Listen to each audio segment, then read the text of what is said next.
ये बात है 1967 की, जब ग्रीस के साहिल से सिर्फ चंद किलोमीटर दूर समंदर में कुछ ऐसा मिलने जा रहा था जो आने वाले वक्त में आर्कियोलॉजिस्ट्स के लिए बहुत ही ज्यादा हैरानकुन और इम्पोर्टेंट होने वाला था।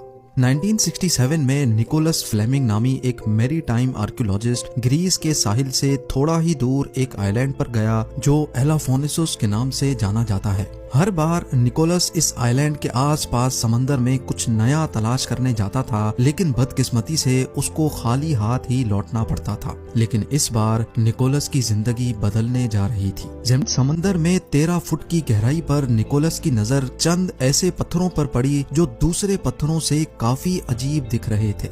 इन पत्थरों की शेप रेगुलर पैटर्न में बनी हुई थी, यानी ये किसी भी तरह नेचुरल नहीं लग रहे थे। क्योंकि अब निकोलस को इन अजीब शेप्स के बारे में जानने की जुस्तजू हो रही थी, इसी वजह से उसने मजीद डीप में जाने का फैसला किया। और जैसे ही वो मजीद गहराई में गया तो उसको रियलाइज हुआ कि ये रेगुलर शेप के पत्थर असल में कुछ और नहीं बल्कि बिल्डिंग की फाउंडेशन के स्टोन्स थे, और ये हजारों मीटर के एरिया पर फैले हुए थे। पहले तो निकोलस को समझ नहीं आया कि समंदर के इस हिस्से में बिल्डिंग फाउंडेशन स्टोन्स क्या कर रहे हैं, लेकिन बाद में निकोलस को पूरा यकीन हो चुका था कि समंदर के इस हिस्से में उसने कुछ एक्स्ट्रा ऑर्डिनरी चीज तलाश कर ली है।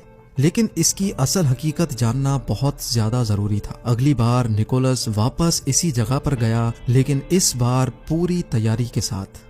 निकोलस के साथ आई पूरी टीम दंग रह गई जब उन्होंने यहाँ दूर दूर तक बिखरे हुए ऐसे ऐसे सामान देखे जो इंसानों के इस्तेमाल में आते हैं। मिट्टी के बर्तनों से लेकर मुख्तलिफ किस्म के टूल्स तक सारी चीजें बिखरी हुई थी। ना सिर्फ इतना, बल्कि पत्थरों से बनी हुई बिल्डिंग की फाउंडेशंस और हत्ता के कच्ची सड़कें भी दिख रही थी। यानी ये कोई हल्की फुल्की बस्ती नहीं, बल्कि ये पूरी एक प्लैन्ड सिटी लग रही थी। इसमें कोई शक नहीं था कि निकोलस ने सदियों पहले तबाह होने वाले एक ऐसे शहर का मलबा तलाश कर लिया था जो अब सारी दुनिया से छुपा हुआ समंदर के अंदर बिखरा हुआ है। इस अंडर वाटर सिटी को पावलो पेट्री का नाम दिया गया, जिसने 1967 के बाद हजारों आर्कियोलॉजिस्ट और रिसर्चर्स की नींदें उड़ा रखी थी। आखिर ये पूरा शहर कितना बड़ा था, यहाँ रहने वाले लोग किस दौर में बसते थे, क्यों उन्होंने इस रिमोट एरिया पर इतनी प्लानिंग के साथ ये पूरा शहर बनाया, और सबसे अहम ये कि क्या यही वो एटलांटिस तो नहीं जो प्लेटो के मुताबिक 11,000 साल पहले खौफनाक तबाही का शिकार हुआ था। यही वो सारे सवालात थे जिन्होंने पावलो पेट्री की डिस्कवरी के बाद जन्म लिया था, और कई सालों के बाद भी इनके जवाब जानने में कोई भी कामयाब ना हो सका था। लेकिन जैसे जैसे टेक्नोलॉजी का दौर आता गया, एक बार फिर से पावलो पेट्री पर रिसर्च स्टार्ट कर दी गई। यूनिवर्सिटी ऑफ नोटिंघम से ताल्लुक रखने वाले डॉक्टर जॉन हेंडरसन ने टेक्नोलॉजी की मदद से इस अंडर वाटर सीक्रेट सिटी पर मजीद रिसर्च शुरू कर दी। रिसर्च के दौरान इनको यहाँ रहने वाले इंसानों के इस्तेमाल की कुछ मजीद चीजें भी मिली, जिसमें पत्थर से बना हुआ एक ऐसा आला भी था जिसको इस्तेमाल करके वीट या कॉर्न से आटा निकाला जाता था। टूटे फूटे मिट्टी के बर्तन जगह जगह पर एक साथ बिखरे हुए थे, जिसको देखकर ये लग रहा था कि शायद ये हजारों साल पहले यहाँ रहने वाले किसी इंसान का किचन हुआ करता था। जहाँ पावलो पेट्री में इंसानों के बसने की वाज़े निशानियां भी मिली, वहीं मुर्दा लोग भी अपनी निशानियां छोड़ गए थे। जी हाँ, यहाँ रिसर्चर्स को तकरीबन 50 के करीब हर साइज की कब्र भी मिल चुकी हैं।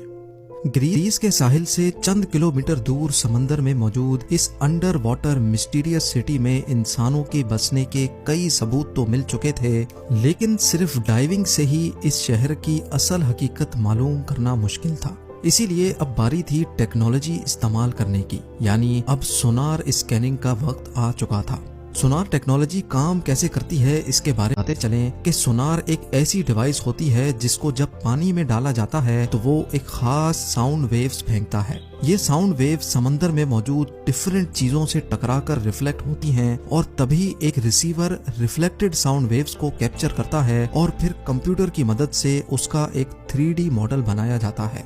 पावलो पेट्री की अंडर वाटर स्कैनिंग के बाद उसका 3D मॉडल बनाया गया। इस 3D मॉडल ने पावलो पेट्री की उस हकीकत से पर्दा उठा दिया था जिसको सिर्फ डाइविंग से जानना इम्पॉसिबल था। 3D मॉडल में डूबे हुए शहर का हैरत अंगेज मंजर देखकर यकीन करना मुश्किल था। पानी जो इस असल हकीकत को छुपाए हुए था वो अब हट चुका था और सारी चीजें अब साफ साफ दिख रही थीं। जो लाइंस आप देख रहे हैं ये उन बिल्डिंग्स की फाउंडेशन है जो उस दौर में यहाँ बनाई गई थी। इनमें छोटे छोटे घर भी थे और काफी बड़ी बिल्डिंग्स भी।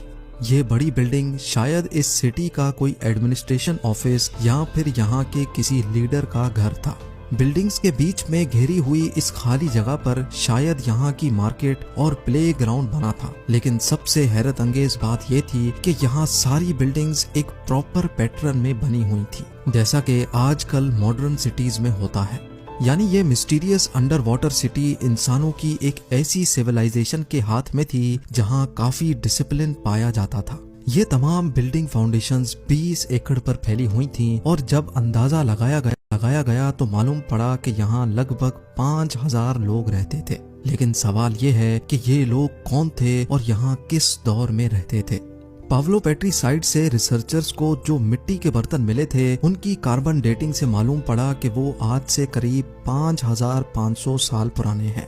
और क्योंकि इस बात का पहले भी कई हिस्टोरिकल लोकेशन से सबूत मिल चुका है कि मिट्टी के बर्तन ब्रॉन्ज एज में बनाए जाते थे, इसी वजह से रिसर्चर्स को पूरा यकीन है कि पावलो पेट्री का ये शहर 5500 साल पहले पानी के ऊपर हुआ करता था। ये इंसानों के लिए बहुत इनकलाबी दौर था और इस दौर में ही इंसान पत्थरों से घर बनाया करते थे। कंप्यूटर ग्राफिक्स की मदद से पावलो पेट्री के मिलने वाले लेआउट को जब रीडिजाइन किया जाए तो वो कुछ इस तरह दिखेगा।